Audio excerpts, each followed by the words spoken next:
Hello guys, welcome to my channel. My name is Jenna and please help me subscribe and push the bell button for you to get updated for more videos. Well, anyway, today I just want to share you about what happened to my son. He's been sick for like how many days already. We were in the hospital and it's like it happens na ang anak ko, like he kept vomiting, and it's actually like early in the morning. We're on the bed actually, and then he starts to sumakit ang tiyan. He starts to vomit on the bed like 3 times. So we have to change the bedsheet and everything. And then it happens na yung tipong natutulog kami, and then he keeps saying like, you know, he even start to close his nose para kasi nga he really wants to vomit, and we try to do something para alam mo yun, to stop him from vomiting, but it's nothing. It's like you cannot control, you cannot stop it. So at that point of time, 3 days ago, nag-start siya, sumakit ang tiyan. It's like early around 11, something like that. Nag-complain na siya ng masakit ang tiyan. So, ang nangyari dyan, so we try to go to bed and of course try to sleep and relax para sa ganun, hindi niya maisip na, alam mo yun, he really wants to vomit, pero we try to stop him. But then at the end, or like early in the morning, ayun na, nag-start na siya. How to say that, nag-vomit, and then ang una niyang vinamit is like solid food, yung mga kinain niya late night. And it happens na first vomit, second vomit, lahat pagkain. So we try to give him water, we try to give him anything sweet. It's just to, you know, recover those food na supposed to be na nasa katawan niya. So he throw up a lot. And then, yeah, until morning. So when we went back to sleep early in the morning, he start to vomit again, and that thing is like water, because I gave him water before we go back to sleep, because I wanted to, you know, like gargle and like wash his mouth in order for him not to think of those what's that slimy thing which is like came out on his mouth. So, and it happens that day early in the morning, like we try to give him something to eat, like biscuits or like milk, which is he normally drink milk, fresh milk early, like in the morning, which is before he goes to school or like after he woke up. That's the thing that we have to do. And yeah, it happens na on that day, nag-start na naman siyang mag-vomit, and like keeps vomiting, like everything, kahit anong ipakain ko sa kanya, let's say solid food, mga water, fluid, is still the same thing. Like he throw up everything. So I start to panic, which is supposed to be I don't do that. Pero yung nakita ko, last thing na vinamit niya, I mean he throw up, is purely water without anything on it. Like as in wala, it's empty, it's just water. And I was terrified. I was really shocked kasi nga I don't even expect na ganun ang mangyari. So at that day, it's like 2 or 3 times na nagvomit na siya ng it's purely water. So what I did, I asked my husband to come with me, and it's like, you know, we try to do something to avoid something na at the end of the day you will regret for it. So yun na nga, we rushed him to the hospital on that day, and then on that night we were admitted for confinement. So we stayed there for like how many days, and that's it. I just want to share this to you guys, for those who has a mom, for those who has a kid like who keep vomiting. It's better to give them something like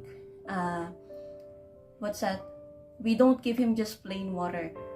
It's better to give him the aerosols, whatever na aerosol ang pwede nating ibigay. Because we got two things that we have here. Meron yung salty and we have the sweet one. Pero pag yung kid doesn't wanna, drink the salty one, aerosol, and try the sweet one. Or, one thing, meron yung Pocari Sweat, which is we normally drink, which is like energized drink, parang ganon. We can ask them to drink that one. It's anyway, it's sweet, but some of the kids doesn't want to drink that. Even my kid, even my son, he doesn't like to drink that one. So I push him that he has to drink it because that's one of the medicine that he needs to be in his body. So at that point of time, I asked him I bought something for him, something like sweet or like orange juice. It's for him to get recovered, but still he doesn't like to drink. Even the Pocari Sweat, ayaw niya talaga. So we try him to drink the plain water, which is supposed to be, we don't give him the plain water because it's not even like a healthy, let's say, it's not healthy. Parang it's not the good replacement for him to drink the plain water. But as much as possible, we encourage our kid to drink the aerosol. It's either the salty one or the sweet one. And of course, encourage them to drink solid food, which will help them to gain or restrain yung energy nila na dapat meron sa katawan nila. And yeah, for those mommy, please be careful with your daughter, with your son, like at that kind of age, because my son is only like 5 years old. He'll be turning 6 next year. So yeah, mapili siya sa pagkain. Actually, ayaw niya ng mga dry food. Some meron. Some kinakain niya, pero not that much as possible. I always give him like soup, which is good for his health. Ayun na nga, for all those mommy na who's really, encountering the same thing like my son, which is nagiging viral kasi nga a lot of kids are encountering this kind of problem, which is they vomit a lot, they don't eat, they don't accept solid foods or like even drinks water. They don't do that. It's because of the body reacts. So at the end of the day, I was really terrified when we were inside the hospital because I saw my son. I saw the doctor, they're doing injections, they're taking blood for my son. It's because he needs to do some blood tests. So the point is that the moment na nakita yung doctor na they're inserting anything, they have to insert the injection or like the needle, it's on his palm, it's at the back of his hand, which is this one. So at that time, parang alam mo yun, yung I wish ako na lang, I wish not my son. If only I can do those things, like sana na hindi niya maramdaman yung sakit. Alam mo yun, yung sana tayo na lang na parents, wag na yung mga anak natin. Which is like, ang hirap, pero bring back those time. Anyway, I just wanna focus on my son's, situation that time. So ayun nga, he did the, blood test, urine test, and then he also did the swab test because we need to stay in the hospital for how many days, and we have to do that para na rin sa kanyang safety, which is okay, which is really good for us. And then I find it out at that day na he needs to do yung dextrose para it's a replacement for his food actually. So at the point of time, nakita ko yung anak ko, he was really struggling, like he really feels so down, and kita mo yung sakit niya na he keep asking for help, like mama help me, mama papa where are you, mama papa where are you, like he keep saying like that, keep asking for help, which is alam mo yun, yung ang sakit sa pakiramdam na hindi mo matulungan ng anak mo. And ayun na nga, ang masakit sa akin na the doctor cannot even ask you to go with them. It's because ang explanation is like heartbreaking. For us parents, we don't want to see our kids like that.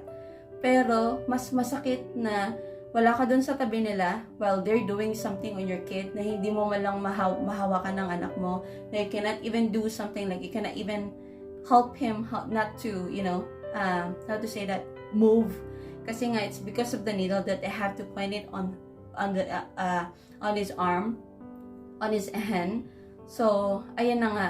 So, I keep telling you, mommy or daddy, whoever watched this video, like, take care of your son or your daughter and give them attention para, alam mo yun, it's for them to avoid these things. I was actually in pain when I was in the hospital because what happened to my son, like, you cannot do anything. It's totally, you cannot do anything. Dito yata sa hospital, dito sa Hong Kong, that's what I do. And yeah, I don't know, that's legal actually, that they don't let any parents go inside your room when they're doing something with a kid, especially when they're doing like tests.